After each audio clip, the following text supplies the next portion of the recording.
Komnas HAM merekomendasikan Kementerian ATR BPN tidak menerbitkan hak pengelolaan lahan di Rempang karena berstatus konflik.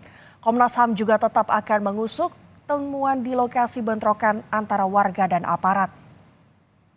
Komnas HAM sebelumnya telah memverifikasi bentrokan di Rempang karena penolakan relokasi. Komnas HAM menilai ada indikasi pengerahan kekuatan aparat yang berlebihan. Untuk itu, Komnas HAM meminta pemerintah harus mengedepankan perspektif HAM dalam menangani konflik di Rempang.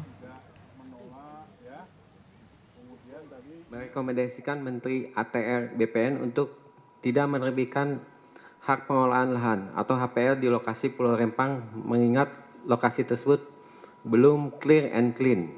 Negara tidak boleh melakukan relokasi paksa atau forced evictions yang merupakan bentuk pelanggaran HAM. 6. Tidak boleh menggunakan cara kekerasan dengan pelibatan aparat berlebihan atau excessive use of force, use of power dalam proses relokasi